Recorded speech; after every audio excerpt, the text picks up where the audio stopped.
இந்த நாள் கர்த்தருடைய தியானத்திற்காக கர்த்தருடைய வசனத்தை திறந்து படிப்போம். சங்கீதம் என்னோடு கூட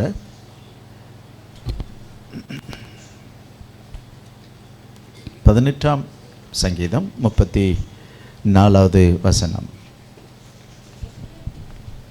வெண்கல வில்லும் என் புயங்களால் வளையும்படி, வெண்கல வில்லும் என் புயங்களால் வளையும்படி, என் புயங்களால். என்ன வில்லு? வெண்கல வில்லு. வெண்கலத்தினுடைய பவர் தெரியுமா உங்களுக்கு? தெரியுமா தெரியாதா? அதில் 2 உலோகம் மிக்ஸ் பண்ணிட்டு இருக்கு, பித்தளையும் செம்பம். அது 2 மிக்ஸ் பண்ணிட்ட பிறகு அது எந்த மனுஷனாலும் என்ன பண்ண முடியாது, வளைக்க முடியாத மிகப்பெரிய ஒரு உறுதியான உலோகம். இவர் சொல்றாரு, அதையும் நான் வளைப்பேன். வெண்கலும் வில்லும் என் புயங்களால் வளையும்படி, என்னுடைய புஜங்களால், என் வலிமையினால், என் பலத்தினால் வளையும்படி என் கைகளை யுத்தத்திற்கு பழக்க வைக்கிறார். என் கைகளை யுத்தத்துக்கு பழக்க வைக்கிறார். எத்தனை பேர் ஆமென் சொல்ல முடியும்? கொஞ்சம் ஆங்கில வேதாம் வைத்திருப்பவர்கள் என்னோடு கூட படிக்கலாம். 34. He teacheth my hands to war, so that he teach. அது ரொம்ப முக்கியம். கற்றுக் கொடுக்கிறார். He teach my hands to war, so that my hands to war. அதுதான். என் கைகளை யுத்தத்திற்கு பயிற்றுவிக்கிறோம். யுத்த ரகசியம். இந்த நாள் செய்தியின் தலைப்பு யுத்த ரகசியம். வேதத்தை கருத்தா படிப்பீங்கன்னால் உங்களை மாதிரி சீமா இந்த உலகத்தில் யாருமே இல்லை. எல்லா டிபார்ட்மெண்ட்டுக்கும், நீங்கள் டீச்சராக இருந்தாலும் அதுக்கு ஞானம் இருக்குது, நீங்கள் தொழிலதிபராக இருந்தாலும் ஞானம் இருக்குது, நீங்கள் பிரச்சனையில் அகப்பட்டாலும் தப்பித்து கொள்ள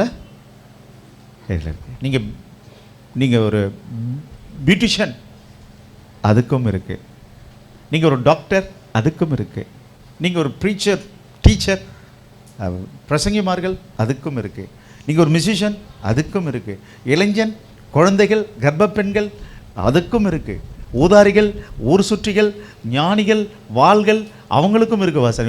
இல்லாதது ஒன்றுமே இதில் இல்லைங்க. கர்த்தர் நல்லவா. அதனால தான் இது ஒரு ஞான களஞ்சிய புத்தகம். எல்லா ஞானமும் இதில் அடங்கி இருக்கிறது. என் அன்பு சகோதரனே, சகோதரிய, இந்த அற்புதமான இந்த வேதத்துக்காக ஒவ்வொரு நாளும் நான் கர்த்தரை ஸ்தோத்திரிக்கிறேன். ஓகே, நம்முடைய ஆண்டவர் யுத்தம் நடத்துகிறவர், யுத்தம் பண்ணுகிறவர், யுத்தத்தை தன் சொந்தமாக்கி கொள்ளுகிறவர். 3 சொல்லியிருக்கேன். திரும்ப சொல்லுங்க. 2 நாளாகும் 32:8. யுத்தம் நடத்துகிறவர். கொஞ்சம் இங்கிலீஷில் அதெல்லாம் கொஞ்சம் படிச்சிங்கன்னா ரொம்ப நல்லா இருக்கும். 2 நாளாகும் 32:8. அவனோடு இருக்கிறது மாம்ச புயம், அவர்களோடு இருப்பது மனுஷனுடைய புஜங்கள், நமக்கு துணை நின்று நம்முடைய யுத்தங்களை நடத்த நம்மோடு இருக்கிறவர் நம்முடைய தேவனாகிய கர்த்தர் தானே. யுத்தங்களை நடத்துகிறவர் சேனைகளின் கர்த்தர். English one. With him is an arm of flesh, but with us the Lord our God to help us and fight our battles. And the people rested themselves upon the words of Isaiah king and Judah.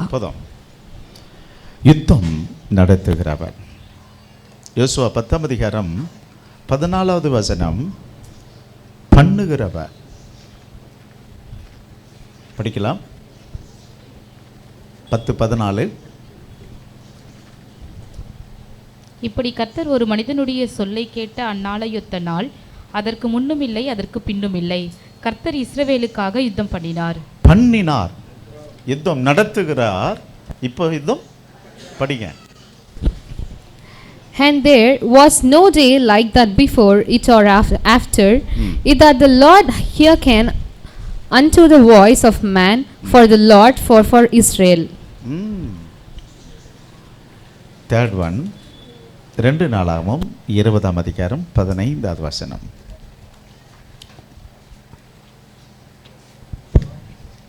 சகல யூத கோத்திரத்தாரே, எருசலேமின் குடிகளே, ராஜாவாகிய யோசபாத்தை கேளுங்கள். நீங்கள் அந்த ஏராளமான கூட்டத்திற்கு பயப்படாமலும் கலங்காமலும் இருங்கள் என்று கர்த்தர் உங்களுக்கு சொல்லுகிறார். இந்த யுத்தம் உங்களுடையதல்ல, தேவனுடையது. புரியுதுங்களா? யுத்தம் யாருடையது? யுத்தத்தை சொந்தமாக்கி கொள்ளுகிறவரும் உண்டு, யுத்தத்துக்கு சேனையாக முன் செல்லுகிறவரும் உண்டு, அது நடுவே இருந்து செய்கிறவரும் அவரே. Praise the Lord. ஹல்லேலூயா. இந்த தெய்வத்தை நாம் சொந்த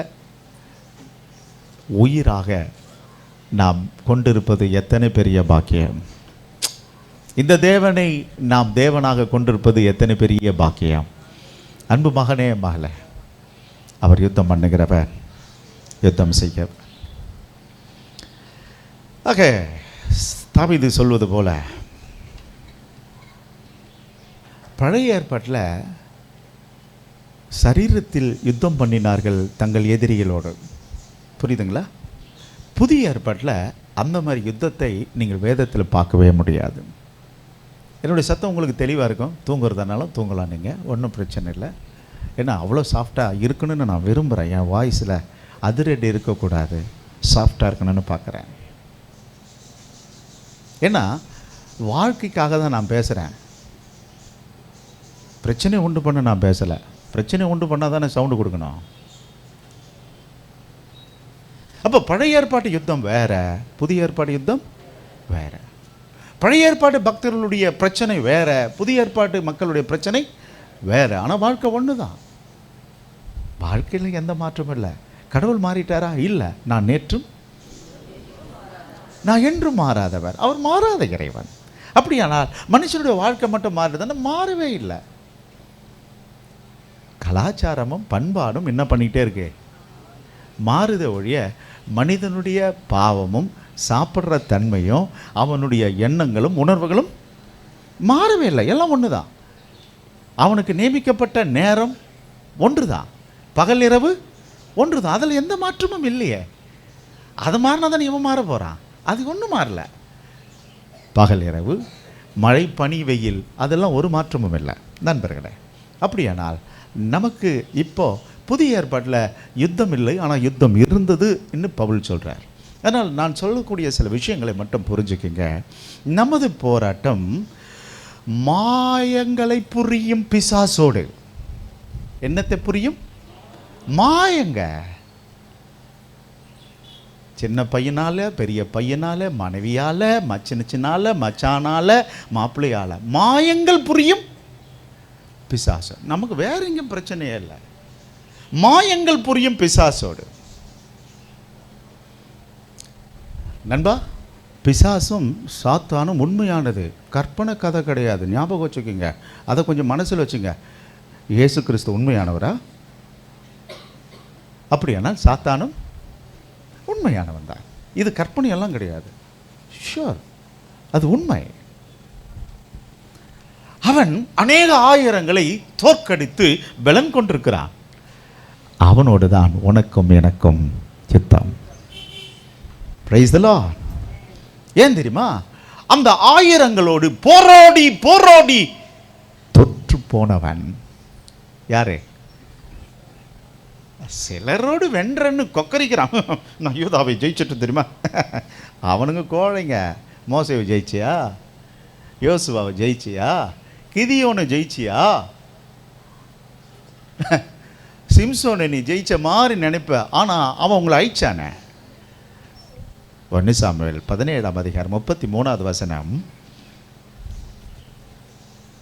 நண்பர்களே, தயவு செய்து வேதத்தை திறந்து படித்தா உங்களுக்கு ரொம்ப பயனுள்ளதாக இருக்கும். மகனே, மகளே, ஆன்லைனில் இருக்கிறவங்களுக்கு உங்களுக்கு டிஸ்பிளேவில் வசனம் போடுவாங்கன்னு நினைக்கிறேன். அப்பொழுது சவுல் தாவீதை நோக்கி, சவுல் தாவீதை பார்த்து, தம்பி, அவன் சாதாரணமானு நினைக்காதடா. அவன் நீ இந்த பெலிஸ்தனோட எதிர்த்து யுத்தம் பண்ண உன்னால் ஆகாது, முடியாதுடா. நீ இளைஞன், அவனோ தன் சிறுவயது முதல் யுத்த வீரன் என்றான். யுத்த வீரன் எங்க இருந்து யுத்த வீரன் தெரியுமா? ஏதேன் தோட்டத்தில் சிரிச்சுக்கிட்டே பல்லு இழிச்சு ஜெயிச்சுட்டான். எந்த யுத்தமும் பண்ணலை, ஆனால் ஜெயிச்சிட்டான். சிரிச்சுக்கிட்டே ஜெயிச்சிட்டாங்க, பேசிக்கிட்டே ஜெயிச்சான், வார்த்தையிலே ஜெயிச்சிட்டான். யுத்தமே பண்ணலை, ஆனால் மனுஷன் தோற்றுட்டான். அதனால தான் நீங்கள் சொல்கிறாரு, அவன் சின்ன வயசுலேருந்தே சொல்லுங்களேன், போராடி போராடி போராடி போராடி போராடி தோற்று போய் கடைசியில் நீதானா ரட்சிப்பை பெற்றுக்கொண்ட வீரன், வரேன். பேசி பார்ப்பான், கனவுல வந்து பார்ப்பான், தூண்டி பார்ப்பான், ஏவி பார்ப்பான், செல்போன் மூலமாய் உனக்கு படக்காட்சி காட்டுவான். இந்த யுத்தத்தை ஜெயிப்பது எப்படி? அதனால சாத்தான் நிஜமானவன். அவனுடைய போர் தந்திரங்கள் திட்டமிடப்பட்டவை. ஞாபகம் இருக்கட்டும். பக்கவா பிளான் பண்ணி அடிப்பான். யாருக்கு எந்த வீக்னஸ் இருக்கு, அங்க என்ன பண்றது, அம்படிக்க. ஆயிரக்கணக்கான மனிதரோடு அவன் போராடி வென்றவன், ஆனால் தோற்றவன். உங்ககிட்ட வென்றிருக்கிறானா தோற்றிருக்கிறானா? கண்ணாடி எடுத்து பாருங்க, உன் முகத்தை கொஞ்சம் பார். அவன் என்கிட்ட தோற்றிருக்கானா ஜெயிச்சிருக்கிறானா? என்ன சத்தமே காணுமே? உங்க மனசாட்சிக்கு தெரியும்.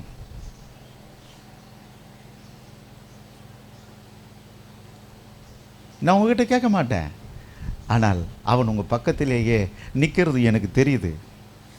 என்னங்க பாஸ்டர் இப்படி சொல்றீங்க? நிற்கிறேனா? நண்பா, அவன் உன்னை ஜெயித்திருந்தால் அவன் உன் பக்கத்தில் இருப்பான். நீ வசனத்தை கொண்டு உன்னுடைய தவறுகளை நீ ஜெயித்திருந்தால் அவன் இருக்க மாட்டான். எதை கொண்டு தான் ஜெயிக்க முடியும்? வரீங்களா?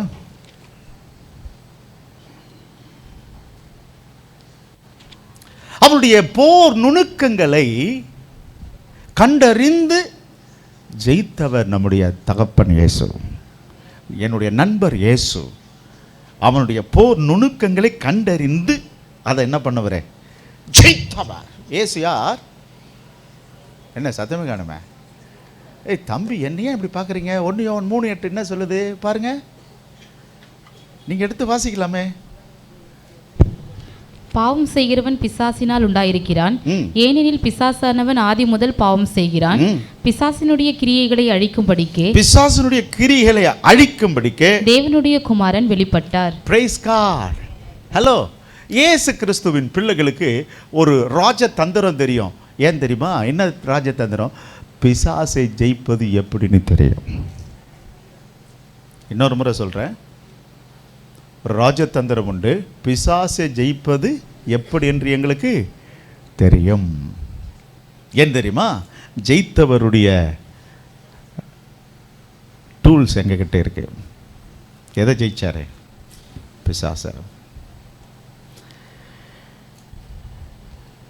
அதனால பிசாசனுடைய தந்திரங்களையும் பிசாசனுடைய ஜெயத்தையும் முற்றிலும் தோல் உரித்து அதை சிலுவையில் தொங்க விட்டு 3ஆம் நாள் உயிர் தெழுந்தவர் நம்முடைய பரம தெய்வம் இயேசு. ஹல்லேலூயா. அதனால என் அன்பு மகனே, மகளே, ஆவிக்குரிய வாழ்க்கையை வாழ்ந்து இந்த நாட்களில் சோர்ந்து போயிருக்கிற மகனே, மகளே, நல்ல வேளை தம்பி ஓப்பனாக சாட்சி சொன்னார். சொல்லாதவர்கள் எத்தனையோ பேர் நீங்கள் எல்லாம் மண்ணா மக்கி கிடக்கிறீங்க. விதைகள் மண் கட்டியினால் மக்கி போயிற்று.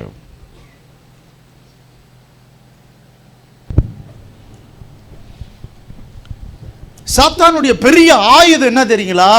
ஹலோ, அவங்ககிட்ட கத்தி வச்சல, உளி வச்சல, சுத்தி வச்சல, பாடு. அதான் பெரிய ஆயுதம். சாத்தானுடைய பெரிய ஆயுதம் என்ன? பாடு. அந்த பாடை நீங்கள் புரிஞ்சுக்கிட்டீங்கன்னு சொன்னால், இயேசு கிறிஸ்து பாம்பு தோலை உரிச்சு எங்கே தொங்க விட்டார்? சாத்தானுக்கு கிறுக்கில் என்ன பேர் தெரியுமா? நாகாஸ். நாகாஸுங்க, நாகேஸ்வரன், நாகராணி, சாத்தான், நாகாஸ், கிறுக்கில். நண்பா, அவன் கையில் வைத்திருக்கிற மிகப்பெரிய ஆயுதம் என்ன தெரியுமா? சொல்லுங்களேன். அதனால் நான் இப்போ உங்களுக்கு சொல்கிறேன், நீ பெரிய விசுவாசியை மாற நீ பெரிய பாடுபட்டே ஆகணும். பெரிய விசுவாசியை மாற பெரிய சோதனை தேவை.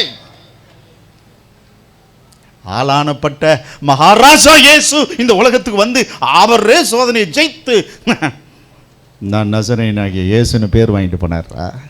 நீ பெரிய விசுவாசியை மாற இந்த டெஸ்டிங் ரொம்ப ரொம்ப ரொம்ப ரொம்ப வாழ்க்கையில் கஷ்டப்பட்டு வந்தவன் தான் என் தலைவன். அரண்மனையில் வந்தவனுக்கு தெரியாதுங்க. சாலமோனுக்கு கஷ்ட நஷ்டமே. தாவீதினுடைய அனுபவம் வேற, சாலமோனுடைய அனுபவம் வேற. நீங்களும் நானும் வனாந்தர கதையை படிச்சுக்கிட்டு வரோம். அதனால் வாழ்க்கை நமக்கு தெரியும். பழைய ஏற்பாடு என்ன நினைக்கிறீங்க? அடிமைதனமும் சிறைவாசமும் பார்த்துட்டு வந்தவன் நாங்கள். எங்களுக்கு தெரியும் கதை. சாத்தானே உன் ஜம்பம் என்கிட்ட என்ன சத்தமே காணுமே, பலிக்காது. தெரியும், உன் கதை எங்களுக்கு தெரியும். Price the Lord. கர்த்தர் நல்லவர். அதனால தான் உங்களுக்கு பாதுகாப்பு பரிசுத்த ஆவியானவர். அவர் எங்கே இருக்கிறாருன்னு தெரியாது. சரி, அதை விட்டுருவோம். கர்த்தருடைய வசனம் அது தெரியும், பைபிளில் இருக்குது. கர்த்தருடைய ஊழியக்காரன் 3 பேர் வச்சுருக்காருங்க ஒரு மனுஷனுக்கு செக்யூரிட்டி. கர்த்தருடைய ஆவியானவர் உன்னோடு கூட, கர்த்தருடைய வசனம் வீட்டில், ஊழியக்காரன் அவர் வீட்டில். பெரிய விசுவாசிய மாற பெரிய சோதனை வேணும். பயப்படாதீங்க.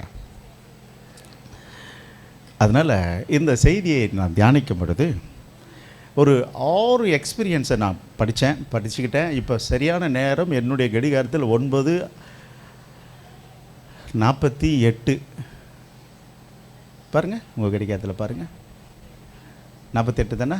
ஓகே. உங்களதில் 49 கூட இருக்கலாம், 50 கூட இருக்கலாம், பரவாயில்ல. ஓகே, வாங்க. எப்படி இருக்கு? ஆக ஒரு ராஜாவாக மாறுவதற்கு தாவீது அத்தனை ஓட்டம் ஓட வச்சாரு. யாரா இருந்தாலும் அந்த சோதனையை சந்தித்து வந்தால்தான் நீ சாதிக்கவே முடியும். வலிமனே, தம்பி, தங்கச்சி, எனக்கு ஏன் இந்த சோதனை, எனக்கு ஏன் இந்த பாடு? ரூட்டே தான். எல்லாரும் அந்த ரூட்டில் தான் போனால் தான் இப்படி பொழிய முடியும் அனுபவங்களை. எல்லாருக்கும் இந்த ரூட்டு தான் தம்பி. உடம்புன்னு ஒன்று இருந்தால் நோயின்னு ஒன்று, தொழிலுன்னு ஒன்று இருந்தால் நஷ்டன்னு ஒன்று, குடும்பம்னு ஒன்று இருந்தால் சண்டைன்னு ஒன்று, மண்டைன்னு ஒன்று இருந்தால் சளின்னு ஒன்று வரும். எனக்கு ஒன்றுமே வேணான்னு சொன்னால் நீங்கள் போயிட்டு ஃப்ரீசர் பாக்ஸில் படுத்துக்க வேண்டியது தான். ஒன்றுமே வராது.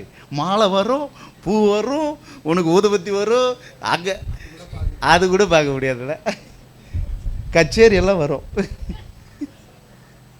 நண்பா சரிங்க, கொஞ்சம் நேரம் சீரியஸாக போயிடுவோம். ஓகே, என்னோடு கூட நான் இப்போது சில விஷயங்களை உங்களுக்கு எல்லாமே தெரிஞ்ச ரூட்டில் தான் போகிறோம். கொஞ்சம் டிஃப்ரென்ஸ் ஆகும்.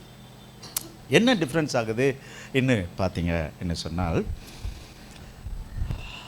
கருத்துக்கள் டிஃப்ரென்ஸ் வரும். சரி, இப்போது சாத்தானுடைய பெரிய ஆயுதம் என்ன?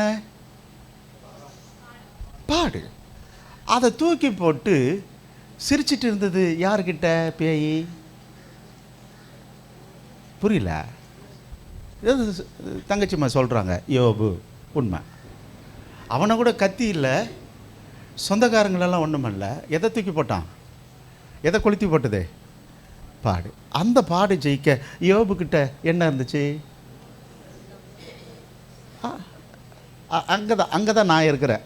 Price God. அதான். சரி, இந்த செகண்ட் ஒன், பழைய ஏற்பாட்டில் செங்கடல், யோர்தான், மாரா, இப்படி பெரிய பீலையாம்னுடைய சதி ஆலோசனை,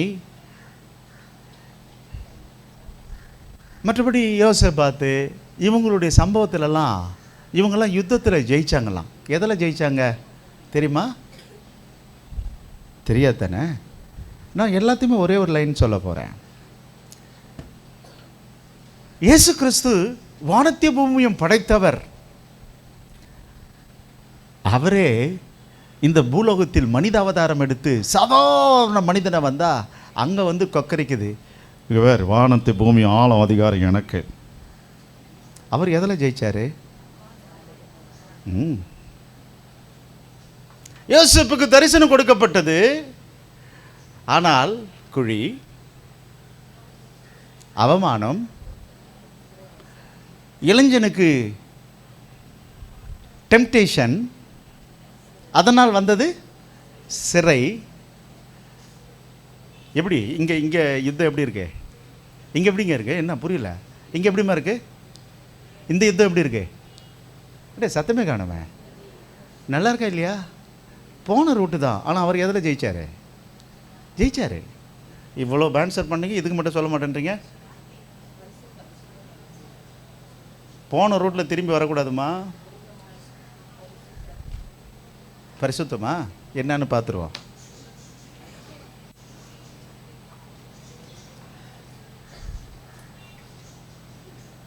கெத்செமனே தோட்டத்தில் இயேசு கிறிஸ்து ஜெபிச்சுட்டு இருக்கும்போது யூதாஸ் மூலமாக தன்னுடைய படையை கொண்டு வந்து காட்டி கொடுக்கும் பொழுது இயேசு ஜெயித்தார். எதில்? சரி பார்த்துருவோம்.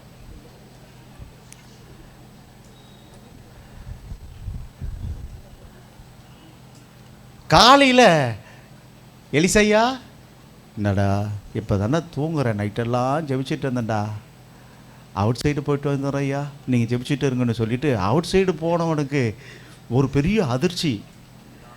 மலைகளெல்லாம் குதிரை இராணுவ படைகள் நிற்குது. ஐயோ என்ன பண்ணுவோன்னு தெரியல. சத்தம். டேய் எதுக்குடா போனேன்? என்னடா பயில் சேதனை வந்துச்சு? என்னடா செத்தன்னு வர?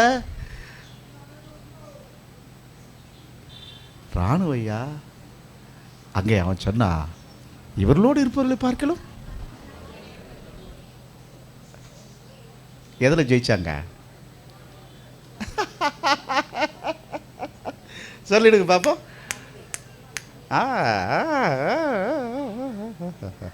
சரி, அப்போ இந்த ரூட்டெல்லாம் நமக்கு தெரிஞ்ச ரூட்டு தான். ஆனால் அவர்கள் ஜெயித்த விதங்கள் தான் கொஞ்சம் வித்தியாசம். அது தெரிஞ்சிடுச்சுன்னு சொன்னால், யமன் பாச கயிறோடு வரான்ல, நம்ம அன்பின் கயிறை போட்டு துரத்திடலாம் அவனை. ப்ரைஸ் தரலாம். சரி போகலாம்ல, ரூட்டு போகலாம். Okay, super. ஓகே, என்னோடு கூட ஒரு பாட்டு போகலாமா? என்னோடு கூட ஒரு சின்ன ஒரு ஹம் பண்ணிட்டு போகலாமா? எல்லோரும் ரெடியாக இருக்கீங்களா? பாட்டு புத்தகத்தை திறந்துக்குங்க. 623வது பாடல், 623, யெகோவா நிசி.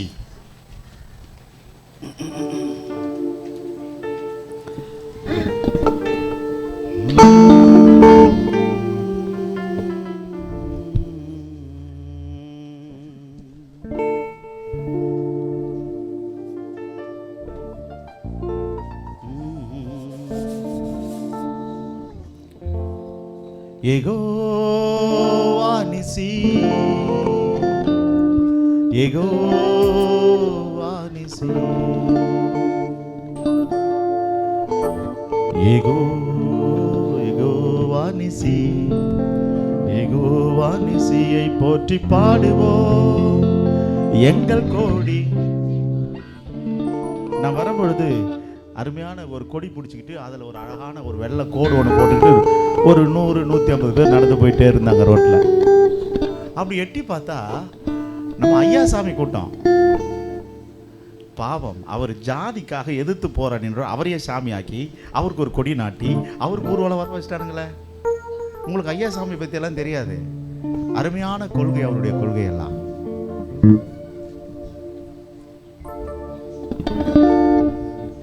தெய்வ பிள்ளைகள், இந்தியாவில் உள்ள அத்தனை கொள்கைகளும் நீங்கள் என்ன பண்ணி ஆகணும்? படிச்சாகணும், தெரிஞ்சுக்கணும்.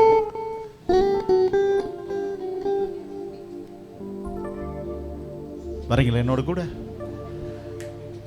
யெகோவா நிசி,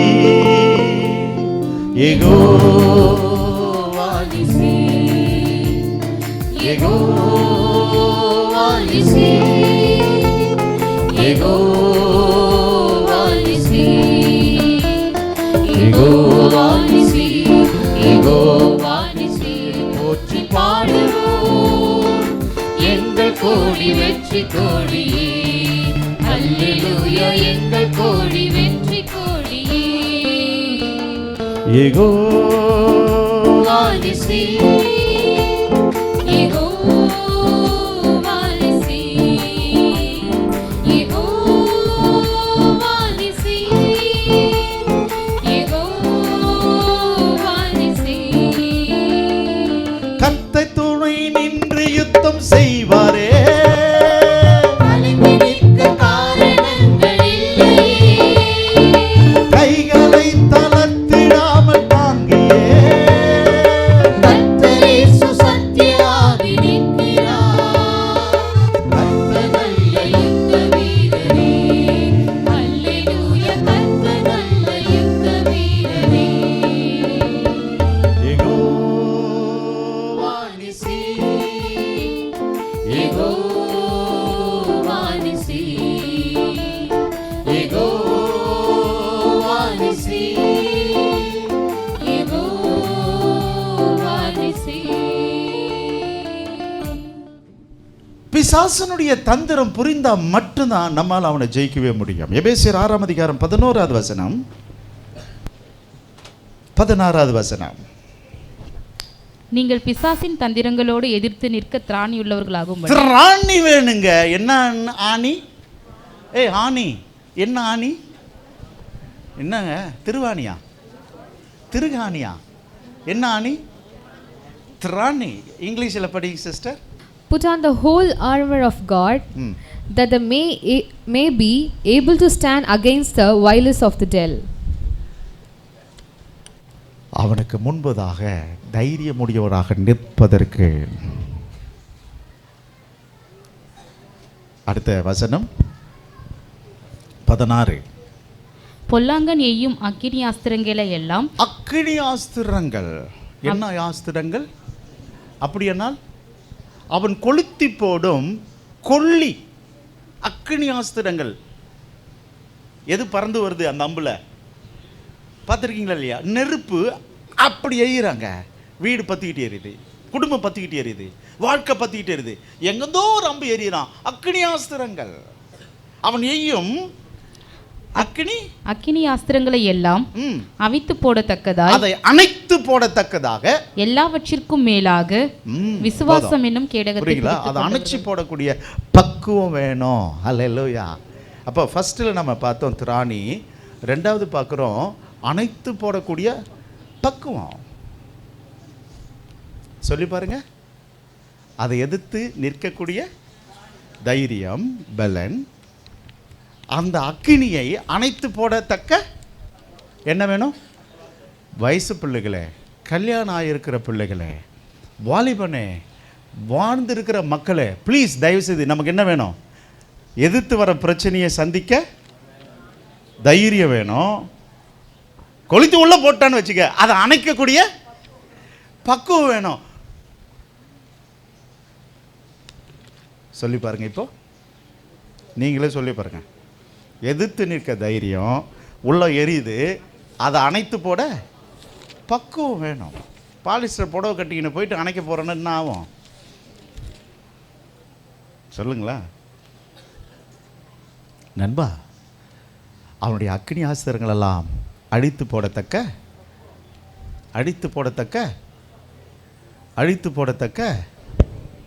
எல்லாவற்றிற்கும் மேலாக விசுவாசம் என்னும் கேடகத்தை அழித்து போடத்தக்க. ஓகே நண்பா, நம்ம வீடுகளில் பற்றி எரியும் பிரச்சனைகள் உங்களுக்கு தெரியாது, யாருக்கு வெளியே தெரியாது, ஆனால் உள்ள மட்டும் எரிஞ்சிட்டு இருக்கோம். அந்த யுத்தம் அது ஆவியோடும் மாம்சத்தோடும், அந்த யுத்தம் கணவன் மனைவியோடும், அந்த யுத்தம் 4 சுவத்துக்குள்ளும். அந்த யுத்தத்தை ஜெயிக்க கர்த்தர் உங்களுக்கு கிருபை தருவா. யாருக்கும் தெரியாது அந்த யுத்தம். பிரைஸலா. 3வது ஆளு கூட கொஞ்சம் தான் தெரியும். மத்தியசம் பண்ண வரவங்களுக்கு அவங்களுக்கு கொஞ்சம் தான் தெரியும். ஆனால் ஃபேஸ் பண்ணுறவங்களுக்கு மட்டும்தான் 100% தெரியும். கர்த்தர் நம்மோடு நின்று யுத்தம் பண்ணுவா. நீதிமானுக்கு கர்த்தர் துணை. அப்பா, அந்த அம்மிங்க நிற்கட்டும். நான் அடிக்கடிக்கு சொல்கிறது, எனக்கு செக்யூரிட்டி நேர்மையும் உத்தமமும் மட்டுமே. பிரைஸலா. எனக்கு கடவுள் யாரு தம்பி? நேர்மை, உத்தமம் தான். இது ரெண்டு இருந்தால் தான் கடவுளே இருப்பார். நான் சொல்கிறேன் இயேசு. அது இல்லாத பட்சத்தில் கடவுள் இருக்க மாட்டார். வாழ்க்கையில் யுத்தம் கண்டிப்பாக எல்லாருக்கும் உண்டு. தம்பி, வயதானவர்களுக்கும் உண்டு, வயசில் இருக்கிறவர்களுக்கும் உண்டு, வாழ்ந்து கொண்டிருப்பவர்களுக்கும் உண்டு. அதை ஃபேஸ் பண்ணுறதுக்கு பக்குவம் வேண்டும். படிங்க. நல் யோசனை செய்து யுத்தம் பண்ணு. நல் யோசனை செய்து யுத்தம் பண்ணு. யுத்தம் பண்ணு. ஆலோசனைக்காரர் அநேகரால் ஜெயம் கிடைக்கும். அதனால் பிரச்சனைகளை ஃபேஸ் பண்ணுறதுக்கு நானே ஃபேஸ் பண்ணுறலாம் முடியாதுங்க. 4 பேர் என்ன பண்ணிக்கணும், கையில் வச்சுக்கணும். அந்த 4 பேர் தான் காட்ட போகிறப்ப உங்களுக்கு. ஹலோ, நல் யோசனை செய்து யுத்தம் பண்ணி அநேக ஆலோசனைக்காரர்களால் என்ன கிடைக்கும்? சொல்யூஷன் கிடைக்கும். அந்த 4 பேர் தான் உங்களுக்கு காட்ட போகிறேன். என்ன, அவங்களெல்லாம் பக்கத்தில் வச்சுக்கிட்டா நமக்கு என்ன கிடைக்கும்? ஜெயம் கிடைக்கும். Praise God. பத்திரமா கொண்டு போவீங்களா இல்லை போகிற வழியை இறக்கி விட்டுருவீங்களா? Price God. பத்திரமா கொண்டு போங்க. ஆமாம், கர்த்தர் நல்லவர். தம்பி, எக்ஸாம் அட்டன் பண்ண பிள்ளையே, பரீட்சை உனக்கு ஜெயத்தை கொடுக்கும். அதனால் என் நண்பர்களே, இந்த நல்ல வேலை அதை 4 பேர் காட்டுறேன். ஓகே, யாக்கோப்பு 5:10 நம்பர் 1. யாக்கோப்பு 5:10 படிக்கலாம்.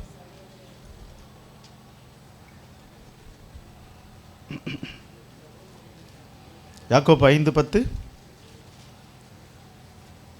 என் சகோதரரே, கர்த்தருடைய நாமத்தினாலே பேசின தீர்க்கதரிசிகளை துன்பப்படுத்தலுக்கும் நீடிய பொறுமைக்கும் திருஷ்டாந்தமாக வைத்துக் கொள்ளுங்கள். அப்புறம் இதோ பொறுமையாய் இருக்கிறவர்களை பாக்கியவான்கள் என்கிறோமே. யோவின் பொறுமையை குறித்து கேள்விப்பட்டிருக்கிறீர்கள், கர்த்தருடைய செயலின் முடிவையும் கண்டிருக்கிறீர்கள். கர்த்தர் மிகுந்த உருக்கமும் இரக்கமுள்ளவராய் இருக்கிறார். வறுமையில் என்ன இருந்துச்சு? யோபு அதை ஜெயிச்சதுக்கு என்னங்க இருந்தது? பொறுமை. ஆனால் தூக்கி போட்டது என்னது? பாடு, வறுமை, துக்கம். பிள்ளைங்க செத்து போச்சு, வீடு போயிடுச்சு, வாசல் போயிடுச்சு.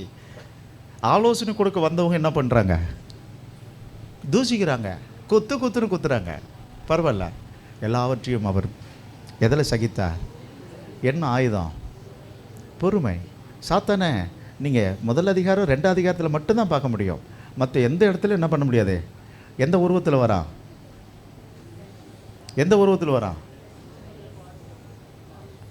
ஆலோசனை மூலமாக, வார்த்தைகள் மூலமாக, சூழ்நிலைகள் மூலமாக, யோசனைகள் மூலமாக, மன ரீதியாய் குழப்பி எடுக்கிறான். ஆனாலும் கர்த்தர் அந்த மனுஷனை காப்பாற்றினார். ஸோ வாழ்க்கையில் என்ன வேணும்? பக்கத்தில் பார்த்து சொல்லுங்களேன். பொறுப்பா.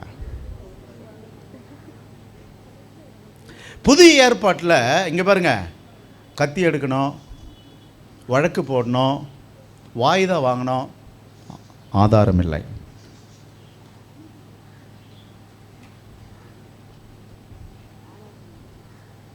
ஆதாரம் இல்லை நண்பா. இயேசு கிறிஸ்து அன்பின் சொரூபி. இயேசு கிறிஸ்து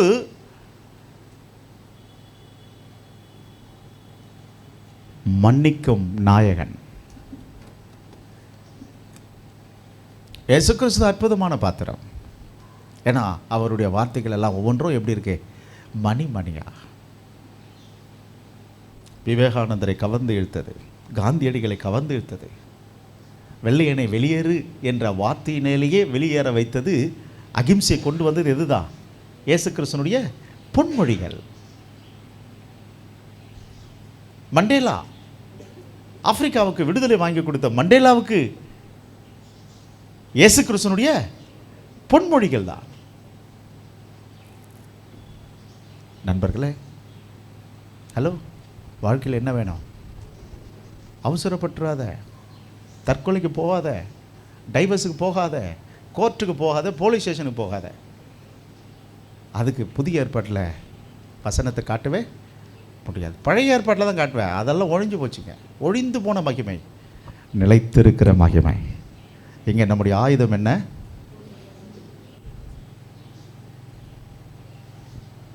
பொறுமை. பொறுமையாக இருக்கிறவன் அன்பாக இருப்பான், அன்பாக இருக்கிறவன் பொறுமையாக இருப்பான். எல்லாம் சரியாயிடும். இதுவும் கடந்து போகும், அவ்வளோதான். எல்லாம் சரியாயிடும். சில பெருசுங்க வரும், அந்த பேச்சுங்களை கேட்காதுங்க. என்ன பெருசுங்க? யோபு வீட்டுக்கு வந்த பெருசுங்க எல்லாம். சில பெருசுங்க உன் மனைவியை பிரிய சொல்லும், உன் புருஷனை பிரிய சொல்லும், அதெல்லாம் கேட்காத. தேவன் நியமித்தது. மனுஷன் குடும்ப விஷயத்தில் ரொம்ப கவனமாக இருங்க. உங்களுக்கு எதிர்த்து வரக்கூடிய சூழ்நிலைகளில் அது யாரால் தான் வரும்? கர்த்தருடைய பிள்ளைகளுக்கு சோதனை யாரால் தான்? சொல்லுங்கள், சத்தமே இல்லை. பிசாசு, நாகாஸ். ஏன்னா அவனுக்கு வந்ததுக்கு சோதனை என்ன தெரியுமா? உத்தமனும் சன்மார்க்கனும் தேவனுக்கு பயந்து பொல்லாப்புக்கு விழு. அதை முதல்ல கேன்சல் பண்ணணும். அதுக்கு தான் வந்துச்சு சோதனையை. அதை காத்துக்கு நமக்கு என்ன வேணும்? பரவாயில்ல. ஞாயிற்றுக்கிழமையாக கர்த்தர் சமூகம், வெள்ளிக்கிழமையாக கர்த்தர் சமூகம், செவ்வாய்க்கிழமையாக கர்த்தர் சமூகம், உபவாச ஜபமாக கர்த்தர் சமூகம். போகையா ஓடி போயிடும். ஆனால் நமக்கு பிரச்சனை வந்தால் எது கட்டாயிடுது? நோய் வந்தால் சர்ச்சு இல்லை, கஷ்டம் வந்தால் சர்ச்சு இல்லை, பணப்பிரச்சனையாக சர்ச்சு கிடையாது.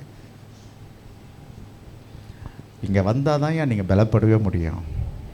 ஹாஸ்பிட்டல் போனாலும் பலப்பட முடியாது, பணம் தான் விரயமாகும். Okay, the second one. அப்போது கொளுத்தி போடுற பிரச்சனை வீடு எரியுது, மனசு எரியுது, அதெல்லாம் சகிக்க என்ன வேணும்? இந்த பேலியாளின் மனுஷனா எங்களை காப்பாற்ற போகிறான், ஆட போகிறான்னு சவுலுக்கு விரோதமாக பேசும்போது அவனும் என்னது காது பிச்சுக்கோ. ஏன் அவனை யாரை பார்த்து பேசுகிறேன்? நான் கர்த்தரால் அபிஷேகம் பண்ண மாட்டேன், சாமலையால் அபிஷேகம் பண்ண. இப்படி அட்டென்ஷன் ஸ்டாண்டர்டிஸ் எல்லாம் போட்டுன்னு பேசினேன்னா உன்னை அபிஷேகம் பண்ணவர் போயிடுவார்ரா தம்பி. ஒரு முறை நான் அப்படி தான் கேட்டுட்டேன், யாரை பார்த்து கிண்டல் பண்ணுறேன்னு. ஒரு வாரம் என்ன கூட பேசாத போயிட்டாருங்க ஆவியானவர். அது ஒரு 21 நாள் உபவாசம் போட்டு போட்டு கிட்னியை டேமேஜ் பண்ணிக்கிட்டேன். இதனால தான் இப்போ கொஞ்சம் ஜாக்கிரதையாக இருக்கிறேன், இப்போவும் இருக்கிறேன். அதனால தான் என்ன மாதிரி நீங்களாம் ஆயிடாதீங்கன்னு சொல்லி தான் நான் கொஞ்சம் உங்களை அலாட் பண்ணிக்கிட்டே இருக்கிறேன். ஜாக்கிரதை ஜாக்கிரதை ஜாக்கிரதை. பிசாசு உங்களை கூட இருக்குதுன்னு சொல்லி போராட்டத்துக்கு நீங்கள் என்ன பண்ணுறீங்க? வாரம் உபவாசம் இருக்கிறியா? கிட்னி போயிடும். ஜாக்கிரதையாக இருங்க. இவர் சொல்லுவார், நான் உன்னை போட சொன்னேம்மா, நான் இருக்க சொன்னான்வார். உன் ஹெல்த்தி கண்டிஷனை பாரு. உன் ஹெல்த்தி நல்லா இருந்தால் தான் ஊழியம் செய்வே முடியும். இல்லை பாஸ்டர் ரொம்ப போராட்டமாக இருக்குது, என்ன பண்ணுற? அவர் பார்த்து பாருமா. 3 சப்ஜெக்ட் சொன்னார். என்ன? அவர் பண்ணுகிறவர், நடத்துகிறவர், யுத்தமே என்னுடையது, நீ சும்மாருன்னு சொல்கிறவர். நீ எதுக்குமா உபவாசம் சாவர? நீ ஹெல்த்தியாரு, நான் பார்த்துக்கிறேன்றவர். ப்ரைஸலா. ஹலோ, நான் லோக்கல் பாஸ்டர் கிடையாது, தேவ மனுஷனை நின்று பேசுகிறேன். உனக்காக அவர் நின்று யுத்தம் பண்ணுவார், நீ சும்மா இரு. உனக்கு என்ன தேவை? இப்போ செங்கடலுக்கு முன்னாடி அவ்வளோதான். பொறுமையாக இருக்கு, சும்மா இரு. நாகாச கத்தர் பாப்பா. த செகண்ட் ஒன், எபிரேயர் 11:34. அக்கினியின் உக்கிரத்தை அவித்தார்கள், அவர்கள் பழைய ஏற்பாட்டு புஸ்தகத்தில் அக்கினியின் உக்கிரத்தை அவிழ்த்தார்கள், பட்டய கருக்குக்கு தப்பினார்கள், பட்டய கருக்குக்கு தப்பினார்கள், பலவீனத்தில் பலன் கொண்டார்கள், பலவீனத்தில் பலன் கொண்டார்கள், யுத்தத்தில் வல்லவர்களானார்கள், யுத்தத்தில் வல்லவர்களானார்கள், அந்நியருடைய சேனைகளை முறியடித்தார்கள். முறியடித்தார்கள். எதலமா மைக் வச்சுன்னுக்கிறவங்க சிஸ்டர் சொல்லுங்களா? விசுவாசம். ஹல்லேலூயா. த செகண்ட் ஒன், பழைய ஏற்பாட்டு பரிசுத்தவான்கள் எல்லாம் யுத்தம் பண்ணாமலேயே ஜெயித்தார்கள். கிதியோன் யுத்தம் பண்ணாரா? ஹலோ, தாவீது மிகப்பெரிய வெற்றி கொண்டார். எதில் ஜெயம் கொண்டார்? யுத்தம் நடத்துகிறவர். யோசுவா யுத்தம் பண்ணார், ஆனால் அவர் ஜெயிச்சாருன்னா ஜெயித்தார். மோசே யுத்தம் பண்ணார், ஜெயித்தார். எப்படி? கர்த்தர் கூட இருந்தார். காரணம் அவர்களுக்கு என்ன இருந்துச்சு? விசுவாசம். விசுவாசம் எப்படி வரும்? புரிஞ்ச மட்டும்தான் ஏன் விசுவாசம் வரும்? எனக்கு கடவுள் தெரியணும், கடவுளுடைய வாக்கு தெரியணும், வார்த்தைகள் தெரியணும், தெரிஞ்ச மட்டும்தான் எனக்கு விசுவாசம் வரும். இல்லைன்னா எப்படி வரும்? விசுவாசிக்கிற எதை விசுவாசிக்கிறேன்? என்னை அழைத்தவர் உண்மையுள்ளவர். 20ஆம் அதிகாரம் 2 நாளாமம் 20வது வசனம். என் நாமம் 20:20. எப்படி இன்னைக்கு நல்லா இருக்கா இந்த சப்ஜெக்ட்? யுத்த ரகசியம். என்ன சத்தமே காணுமே? யுத்த ரகசியம் கரெக்டாக இருக்கா? சரியா இருக்கா இல்லையா?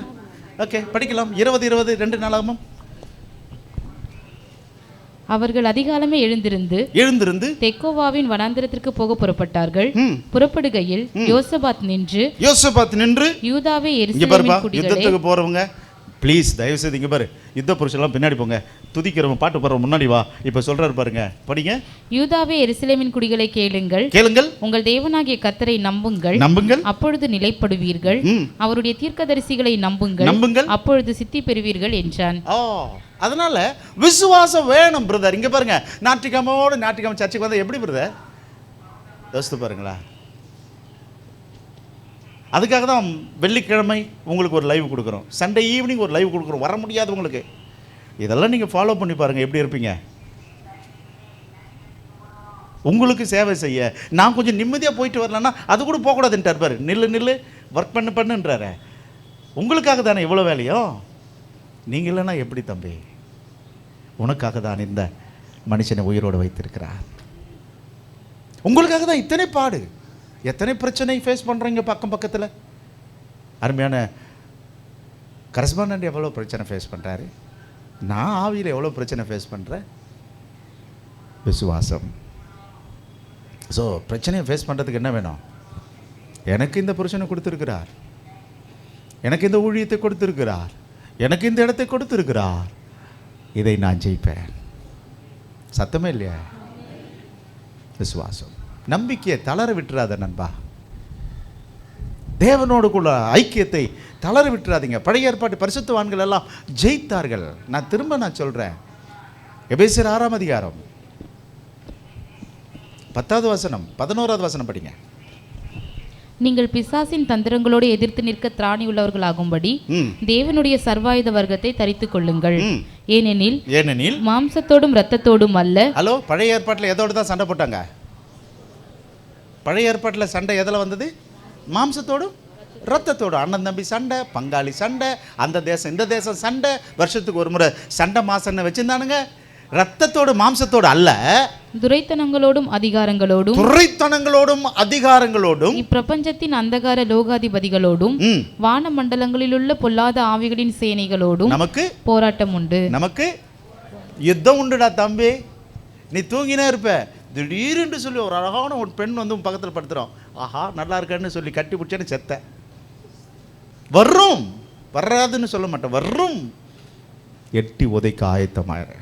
சி, நீ எழுந்திருக்க ஆயத்தமாயிரு. கர்த்தருடைய ஆவியானவர் தீர்க்க தரிசனமாக சொல்றார், உன்னோட கூட எச்சரிக்கையார்.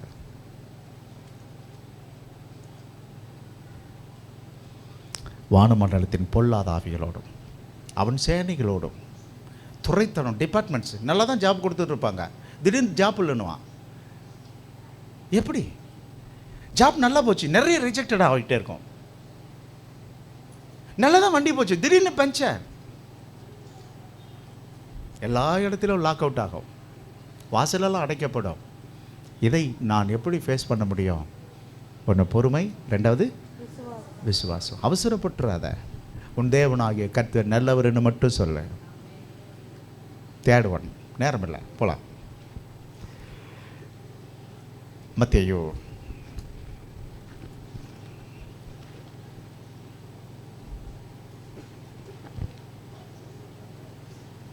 4ஆம் அதிகாரம் 4வது வசனம்.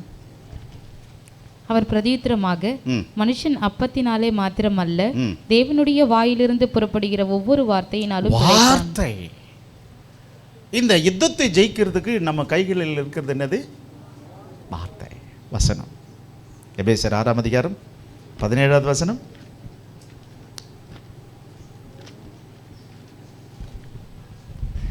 ரட்சணியம் என்னும் தலைச்சீராவையும் தேவ வசனமாகிய ஆவியின் பட்டயத்தையும் எடுத்துக்கொள்ளுங்கள். தேவ வசனமாகிய, இப்போ வசனம் உனக்கு புரிஞ்சிருச்சேன்னா அதுக்கு கையில், உங்கள் கையில் என்ன இருக்குது இப்போ தம்பி? பட்டயம். இங்கே பாருங்க, நிறைய பேர் பைபிள் எடுங்க, இப்படி நீங்கள் வச்சிருக்கலாம். ஆனால் இதில் உள்ள மகத்துவம் உங்களுக்கு புரியணும் ஐயா. வேதம் புரியாவிட்டால் நீங்கள் வேதாந்திகளாக மாறிடுவீங்க. ஹலோ, இதில் உள்ள வசனம் எதற்காக எழுதப்பட்டது, ஏன் எழுதப்பட்டது, என்ன சொல்ல வருதுன்னு புரிஞ்ச மட்டும்தான். எல்லாருக்கும் இயேசு தெரியும், ஆனால் இயேசுவின் மகத்துவம் தெரியுமா? தெரியாது. அதனால தான் லாஸ்ட் ஃப்ரைடே வந்து பேசிகிட்டு இருக்கிறேன். அடுத்த வாரமும் பேசுவேன். ஃபாலோ பண்ணுங்க, ஆன்லைனை ஃபாலோ பண்ணுங்க.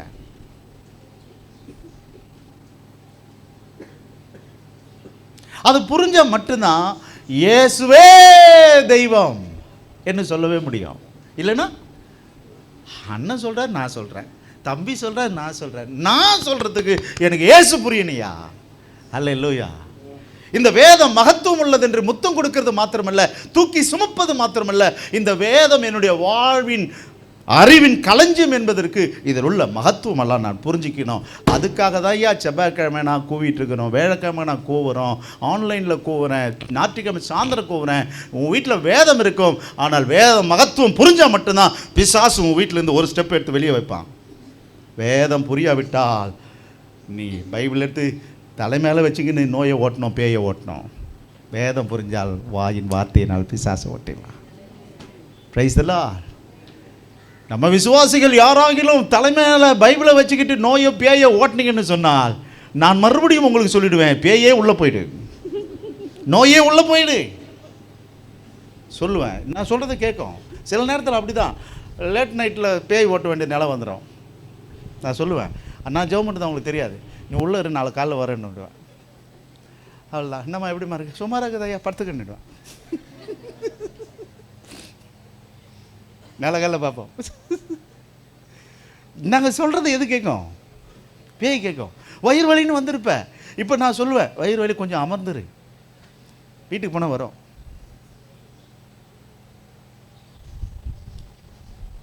தங்கச்சிம்மா, ஊழியக்காரனை நீ அற்ப சொற்பமாக எண்ணிடாதுமா, அவனுக்கு வானமும் பூமியும் பூமியின் கீழ் உள்ள பாதாளமும் கேட்கும் அவன் பேச்சு.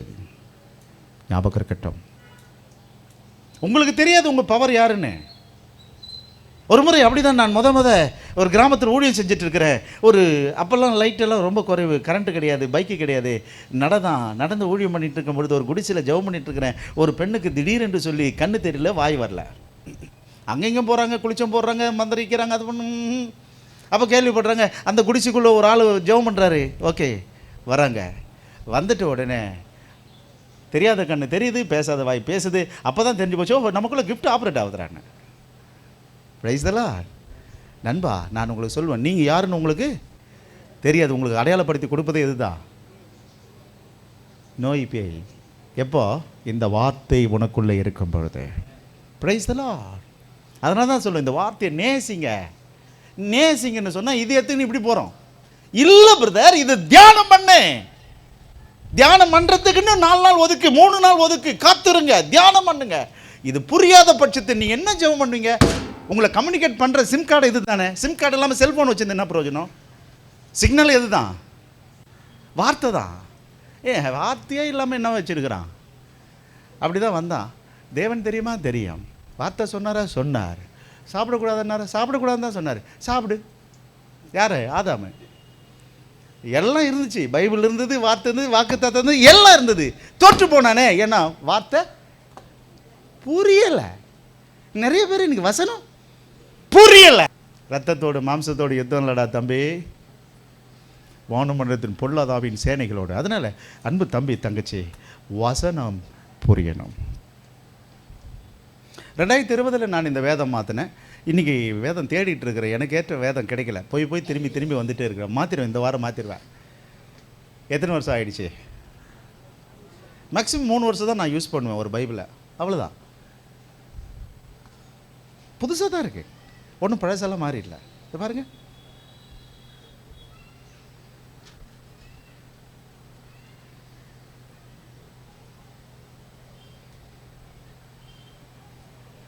எப்போ வாங்கின பைபிள் இன்னும் வச்சுதான் எப்படிங்க பைபிள் பிரிண்ட் ஆகுமோ? எப்படி பைபிள் சொசைட்டி டெவலப் பண்ண முடியும்? மெட்ராஸ் பைபிள் சொசைட்டி மூட்டான். ஏன்னா நாங்கள் வாங்கினோம் பாஸ்டர் 40 வருஷத்துக்கு முன்னாடி. ஒருத்தர் அப்படி தான் நான் பைபிள் வாங்க போனேன் 2 நாளுக்கு முன்னாடி. நான் ஷாப்புக்கு போகிறது கிடையாது. இப்போ அன்றைக்கி அத்தி பூத்த மாதிரி திடீர்னு ஒரு ஆவி வந்துச்சு, பைபிள் வாங்கி ஆகணும்னு 7 மணிக்கு நிற்கிறேன் கடையில். அங்கே ஒருத்தர் பைபிள் ரிப்பேர் பண்ண வந்திருக்காரு. அவங்க கேட்குறாங்க, பிஞ்சு போயிருக்கு, எப்போ சார் வாங்கினது? 40 வருஷம் இருக்குமா. பேஜாக வருது, அதெல்லாம் ஒட்டி அதுக்கு பைண்டிங் போட்டு கொடுக்கணுமா. நான் வேறு பக்கத்தில் சும்மா இருக்கக்கூடாதா? ஏங்க இதெல்லாம் வச்சுருந்தோம்னா கண்ணுக்கு தெரியாத பூச்சி மூக்கில் ஏறி தும்மல் வருங்க, அலர்ஜியெல்லாம் வருங்க. கர்த்தருடைய வேதம் விலையேற பெற்றது பாஸ்டர். நமக்கு ஏண்டா இந்த பம்புன்னு சொல்லி கதவை தந்துட்டு பைபிளும் வாங்கல, ஒன்று வாங்கல, ஓடியே வந்துட்டேன். இந்த மாதிரி பைத்தியங்களோடு நான் என்னத்தை பேச முடியும்? இது பேப்பரியா? இந்த வேதம் உனக்குள்ள போய் வேலை செய்தாதான் வார்த்தையின் வல்லமை. இல்லைன்னா இது பேப்பரு மக்கிடும். இதுல என்ன பூச்சி வரும்? என்ன பூச்சி? என்ன பூச்சி? இந்த தெல்லு பூச்சிக்கு நல்ல வார்த்தையை தந்தீரே. தெல்லு பூச்சி வரும், கண்ணுக்கு தெரியாத தெல்லு பூச்சி வரும். பைபிள் இருக்கும், வார்த்தை தெரியுமா உனக்கு? லோகோஸ் இருக்கும், ரேமா தெரியுமா? தெரியாது. எல்லாம் இப்படி மொக்க பைபிள் வச்சுருக்கிறோம். எதுக்கு? எந்த காலத்தில் வாங்கின பைபிள்? வாங்குங்கம்மா, செலவு பண்ணுங்க. நம்ம கையில் புது ட்ரெஸ்ஸு மட்டும் புதுசாக போட்டுக்கிறோம், வாரத்துக்கு ஒரு புது ட்ரெஸ்ஸு. ஆனால் பைபிள் எந்த காலத்து பைபிள்? பாஸ்டர் அதில் தான் குறிப்பெல்லாம் வச்சுன்னுக்கிறேன். பாஸ்டர் யார் உன்னை காப்பி அடிக்க சொன்னது? எங்கள் ஆளுங்க, எங்கள் ஜாதிக்காரங்க இருக்காங்க பாஸ்டர்ஸுங்க, எந்த காலத்தில் அது பார்த்தா அப்படி உப்பி போயிருக்கும் பைபிளுங்க, விட்டுறதே கிடையாது. ஏன்னா அதில் தான் குறிப்பே இருக்குது. நீ எப்போ குறிப்பாக மாற போகிற? நீ எப்போ ஒத்து வாக்கி மாற போகிற? என்ன தம்பி, என்ன யோசிக்கிற? ஸ்மெல் வருதுங்க உங்கள் பைபிளில், ஸ்மெல் பண்ணி பாரு. சரி வேணாம். வார்த்தை, வார்த்தை. யுத்தத்துக்கு என்ன வேணும்? வார்த்தை. எதில் ஜெயித்தார்கள்? அப்போ நம்ம கையில் கத்தி வேணும்னா எது? நண்பா இங்கே பாருங்களேன், நாங்களாம் ஒரு காலத்தில் சண்டைனா முன்னாடி நிற்போம் நண்பர்களே. சண்டைனா முதல் எப்போவுமே பட்டன் சைடில் இருக்கோம். தம்பி நண்பா இங்கே இருக்கோம், இந்த பக்கம் சுருள் இருக்கும், எப்போவுமே ரெடியாக இருப்போம் அப்படி பிடிச்சி வாங்கிறதுக்கு. எப்போ நான் ரட்சிக்கப்பட்டனோ, இங்கே பாருங்களேன் இப்படி ஆடுதுங்க பேச்சு, நாய்ஸ் கொடுத்தாலே இப்படி ஆடுது கை காலெல்லாம். இதுதான் ரட்சிப்புன்னு நான் அன்றைக்கு உணர்ந்தேன். ப்ரைஸ் தி லார்ட்.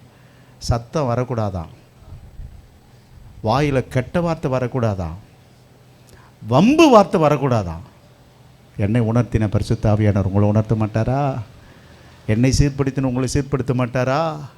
வழக்குக்கு விலக பண்ணின என்னை உங்களை விலக செய்ய மாட்டாரா? என்ன சத்தமே காணுமே.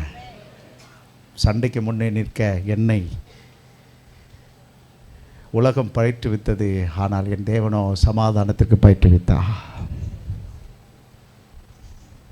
அந்த இடத்த விட்டு விலகிடுறார், விலகி போயின்றார். சண்டைக்கு எங்கே நிற்காத, சவுண்டு வந்தால் அந்த இடத்த விட்டு போயிடு. நீ பேசிகிட்டே இருக்கும்போது சவுண்டு வந்தால் போயிடு, எழுந்துரு, பிரச்சனை. ஸோ வார்த்தை நம்முடைய வாயில் ஆயுதம் பட்டயமாக இருக்கட்டும். ஸோ வசனம் புரியட்டுங்க, வசனம் புரியணும். பைபிளை பற்றி நான் பேசலை, வசனம் வார்த்தை புரியணும். எத்தனை அதிகாரம் இருக்குது? சத்தம் இல்லையா? எத்தனை அதிகாரம் இருக்குன்னு கேட்டேன்.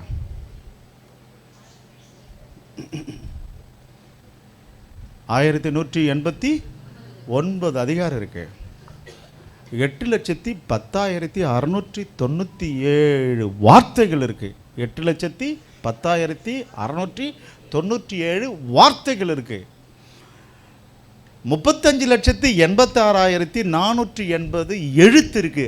ஆ தி ஈ லே என்ற இந்த வார்த்தை எழுத்து எத்தனை இருக்கா? 35,86,480 எழுத்து இருக்கு.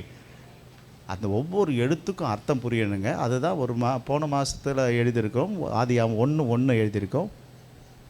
புரிந்தால் மட்டும்தாங்க நீங்கள் இறைவனுக்கு யுத்த புருஷர்களாய் மாறவே முடியும். So third one, fourth one, நம்ம நேராக இப்போ யோசேப்புக்கு போயிடலான்னு நினைக்கிறேன். 37:4 ஆதியாகமம் முடிச்சிடலாம். அவனுடைய சகோதரர் இப்போ டைம் 10:30. நான் இன்னொரு 3 நிமிஷம் எடுத்துக்கலாம்ல? என்ன சத்தமே காணுமே, என்ன சத்தமே காணாம? டேவிட் பிரதர் அப்படி சிரிக்கிறாரு. தைரியம் சொல்லு, நமக்கு இல்லாத டைமா? இல்லை இல்லை, நேரத்துக்கு போய் ஆகணுங்க. கர்த்தருக்கு ஸ்தோத்திரம். வெந்து போதுங்க, நாக்கு வாய் குடலெல்லாம் வெந்து போதுங்க. சின்ன பசங்களுக்கு தெரியாதுங்க. நேரத்துக்கு சாப்பிடுங்க, வெந்து போகுது. அதனால் சாப்பிடாம எல்லாம் யாரும் கஷ்டப்படாதீங்க. நல்லா என்ஜாய் பண்ணுங்கள் லைஃப்பை. நம்ம இருக்க போகிறது கொஞ்ச நாள். வரீங்களா? போகலாம். 37:4. அவனுடைய சகோதரர் எல்லாரிலும் அவனை தங்கள் தகப்பன் அதிகமாய் நேசிக்கிறதை அவன் சகோதரர் கண்டபோது அவனோட பட்சமாய் பேசாமல் அவனை பகைத்தார்கள். அடுத்த வசனம். யோசேப்பு ஒரு சொப்பனம் கண்டு அதை தன் சகோதரருக்கு அறிவித்தான். அதே நிமித்தம் அவனை இன்னும் அதிகமாய் பகைத்தார்கள். யோசேப்பு எதனா அதுக்கு பதில் பண்ணியிருக்கிறானா? எதனா பண்ணியிருக்கானா பாப்பா? எதனா பகைத்தார்கள்? இவனை பற்றி ரிப்பீட் ஆகியிருக்கா? எதுவுமே ஆகலையா? யோசேப்பு அங்கே வந்த பகை, இந்த பகை என்னவாக்கிச்சு? குழியில் போட்ட வச்சது. அவங்க கதை நமக்கு வேணாம், குழியில் போட்டவன் கதை வேணாம். ஆக எடுத்து அதுக்கப்புறம் விற்று போட்டாங்க, அடிமையாக போன இடத்துல நல்லதாக வாழ்ந்தான். அங்கே வீண் பழி, வீணான பிரச்சனைகள், அப்புறம் சிறைச்சாலை. எந்த இடத்துல வைத்தாலும் இந்த பூ என்ன பண்ணுது? பூ பூக்குன்னு தான் இருக்குது, பூத்துக்கிட்ட தான் இருக்குது. பூ பூக்குது. உங்களுக்கு பூ இருக்கா? என்ன பூ? சகிப்பு. அப்புறம் சரி, ஓகே. இருந்தால் நீங்கள் பியூட்டிஃபுல்லு. தேங்க்யூப்பா நண்பா. இவ்வளோ பிரச்சனைகள் வந்தும் கடைசியில் அவன் ஜெயித்தான், தெரியும். ஆனால் அவனுக்குள்ள இந்த யுத்தங்களை ஜெயிப்பதற்கு அவனுக்குள்ள இருந்த ஆயுதம் என்ன தெரியுமாம்மா? சைலண்ட். அமைதி, அமைதி, அமைதி, அமைதி. வாழ்க்கையில் புதிய ஏற்பாட்டு விசுவாசிய ராஜா என்ன வேணும்? சேரில் உட்காந்தாலும் முடியல, கீழே உட்காந்தாலும் முடியல. பாவம், நைட் ஷிஃப்ட் முடிச்சுட்டு வந்திருப்பான் குழந்தை. வாழ்க்கையில் உங்களை பகைச்சா எப்படி மாறுங்க? சத்தமே காணும். அண்ணன் தம்பி அக்கா தங்கச்சிங்க பகைப்பாங்க. நம்ம எப்படி இருங்க? ஏன் அமைதியாக இருக்குன்னு தெரியுமா? எனக்கு முன்னாடி வாக்கு இருக்கு, எனக்கு முன்னாடி தரிசனம் இருக்கு, நான் வாழணும். எத்தனை பேர் சொல்கிறீங்க? இந்த உலகம் மாயா புரிங்க, நான் வாழணும் நித்திய வாழ்வு. அங்கே மகாராஜாவாக நான் வாழ போகிறேன், அங்கே ஆளுகை செய்ய போகிறேன், சிங்காசனத்தில் உட்காருவேன், என் சகோதரர்களுக்காக நான் பரிந்து பேசுவேன். அதுக்காக நான் எப்படி இருந்து தான் ஆகணும். புரியலையே? நீ கெட்டு நரகத்தில் போனோன்னா ஆடுறா, ஆடு, ஆடுறி, ஆடு. எங்கே போவ? இந்த ஆடுற கோஷ்டியெல்லாம் என்ன தான்? நான் பாட்டில் டான்ஸ் ஆடுறவங்கள சொல்லலம்மா. இந்த பிரச்சனையில் என்ன பண்ணுறது? நீ தான் ஆடுவியா? நீ தான் பேசுவியா? உனக்கு தான் தெரியுமா? எனக்கும் தெரியும். நீயும் போனா அவனும் போனான். பதிலுக்கு பதில் செய்யாத. ஏன்னா நீயும் நானும், சொல்லுங்களேன், நீங்களும் நானும் யாரு? ஆளை பிறந்தவன். யோசேப்பு யாருங்க? ஆளை பிறந்தவன். கொஞ்சம் அவன் அசைஞ்சிருந்தா கூட என்ன ஆயிருக்கும்? பெண் விஷயத்தில், பழி விஷயத்தில், வீண் பேச்சு விஷயத்தில் என்ன ஆயிருக்கும்? கரு களைஞ்சிருக்கு. பார்த்து பார்த்து பார்த்து இந்த கரு சுமக்கிறவங்களை பார்த்து பேசுவோமே, அதே தாங்க தரிசனத்தை சுமக்கிற நாம் கரு. அந்த நித்திய ஜீவனை வீணா விட்டுடக்கூடாது நண்பா. சம்பந்திங்க விஷயத்தில், மருமக விஷயத்தில், மருமகன் எடுத்த விஷயத்தில், மாமனார் விஷயத்தில், மக்களுடைய விஷயத்தில், சபை பிரச்சனை விஷயத்தில், கமிட்டி விஷயத்தில், பண விஷயத்தில், ஆலோசனை கொடுக்கும் விஷயத்தில் மசிஞ்சிடாதே, மயங்கிடாதே. உன்னுடைய நித்திய ஜீவ தரிசனம் போயிடும். எப்படி இருங்க? உன் பேரில் வீணாக தான் பகை வரும். ஏன்னா எதை சிதைக்கணும்? உன்னுடைய எதிர்கால தரிசனம் உன்னுடைய எதிர்கால வாழ்வை அழிச்சிடணும். அழிச்சிருந்தா என்ன ஆயிருக்கும்? ஆல்ரெடி அங்கே போய் என்னை நினைத்து கொள்ளுங்கன்னு சொன்னான். இது வரைக்கும் அமைதியாக இருந்த பேசாத பையன் இது வரைக்கும் யோசிப்பு எங்கன்னா பேசினானா பாருங்களா. சிறைச்சாலையில் தான் அவன் பேச்சே வருது. பேசினா 2 வருஷம் கூட்டிக்கிச்சு அவன் லைஃப்பில். நீங்கள் வாழ்ந்திருக்கும் போது என்ன இந்த கிருபை யாரா கொடுத்தது உனக்கு? சொப்பனத்துக்கு விளக்கம் கொடுக்கறதுக்கு. நிறைய பேர் இப்படி தான், பிரதர் எனக்கு பிசாசு ஓட்டுற கிருபை இருக்கு போடுங்க, வரம் பெற்றவர். தேவையா இதெல்லாம்? தங்கச்சிமா, சகோதரி, சகோதரனே, நாம் எதிர்கால தரிசனத்தை இழந்து போகாதபடி நம் வாழ்க்கையில் எது நமக்கு ஆயுதமாக இருக்கட்டும். அமைதி, சத்தம் இல்லாமல் பேச. என்ன வேணும்? நீ எப்படி இப்படி ஊமை ஆயிட்ட ராஜசேகரே? இன்னும் கேட்கணும். ராஜசேகர்னா அவங்க வீட்டுக்கார பக்கத்து உன் பேர் தான் ராஜசேகர், மிஸ்ஸஸ் ராஜசேகர்.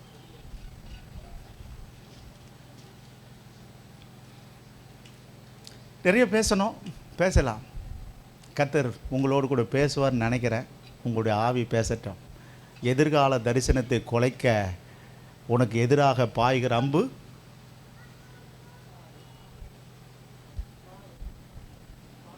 பகை, அதுதான் நமக்கு புகை.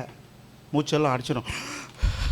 சிலருக்கு ஹைப்பர் டென்ஷன் ஆகி மூச்சு அடிச்சு போய் பிபியெல்லாம் ஏறும். ஏன்னா நான் வளர்த்தது மார்பில் பாஞ்சிருச்சடா. அமைதி நண்பா, அமைதி. எதிர்கால தரிசனம் குலைந்துராதபடி வாழ்க்கையில் எப்படி இரு வாழணும். மருமவளே, மாப்பிள்ள, மைத்துனி, மச்சனிச்சி, குழந்தையாலே, நீங்கள்லாம் வாழணுமா? அவசரப்பட்டுடாத. வாழ்க்கையில் என்ன நமக்கு ஆயுதம்? இந்த சீஷர்களை கொண்டு போய் இனி என்னுள்ளில் கலக்கமில்லை, நீர் எல்லாமே பார்த்து கொண்டு. அவன் கையில் வைத்திருக்கிற ஆயுதங்கள் என்ன? பகை, பாடு, துன்பங்கள், பிரச்சனைகள். ஆனால் என் கையில் இருக்கிறது அப்படி ஆப்போசிட்டு. பொறுமை, விசுவாசம், நல்ல வசனம் இருக்கு, அப்போ அமைதி. இந்த சீசனில் கூட்டிட்டு போனார். வாங்கடா எனக்கு கொஞ்சம் ஹெல்ப் பண்ணுங்கடா. கூப்பிட்டு போயிட்டு என்ன பண்ணுறோம்? ஏசு இப்படி பாரு கை தூக்கி ஜெபம் பண்ணிட்டுக்கிறாரு. பேதுரு சவுண்டு வருது, யோவான், யாக்கோப்பு மாறி மாறி கொட்டை அடிக்கிறானுங்க. 3 பேர் 3 ரகமா ஓட போறா. மத்தேயு 26ஆம் அதிகாரம் 41வது வசனம், 109ஆம் சங்கீதம் 4வது வசனம். நீங்கள் சோதனைக்குட்படாதபடிக்கு விழித்திருந்து ஜெபம் பண்ணுங்கள். அப்போ அவன் கையில எடுக்கிற ஆயுதம் என்னது? ஏய் நண்பா, தம்பி, என்னது? சோதனை. அவன் கையில் எடுக்கிற ஆயுதம் சோதனை. நம்ம எடுக்க வேண்டிய ஆயுதம் ஜெபம். ஜெபம், பொறுமையா. ஜெபமா? ஜெபம். சோதனை வந்தா ஜெபம், பாடு வந்தா பொறுமை, பகை வந்தா அமைதி, துன்பம் வந்தா. இப்ப நான் கேட்க போறேன், நான் வேற வாயை விட்டுட்டேன்.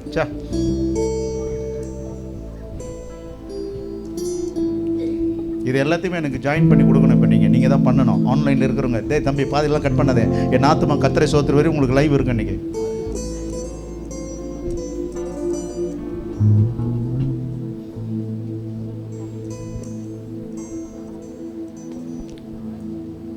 நூற்றி 9:4.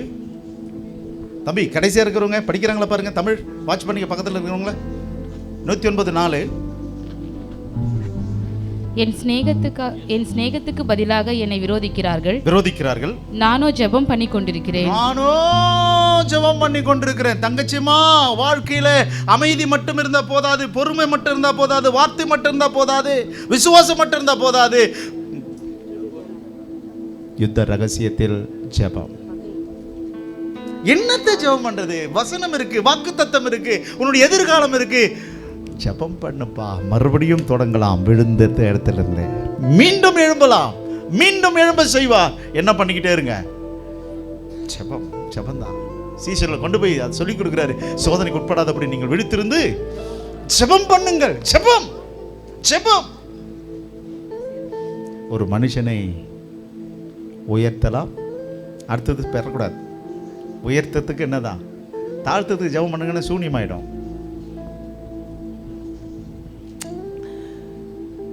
பில்லி சூனியம், மாந்திரிகம், பிசாசு கட்டுகள் அகப்பட்டவர்கள், தீர்க்கதரிசிகள், சுகமளிக்கும் ஊழியம் செய்கிற என் அன்பு மகனே மகளே, சபை நடத்துகிற மக்களே, உங்களுடைய ஊழியம் வளருவதற்கு மிக முக்கிய ஆயுதம் எதுதான்?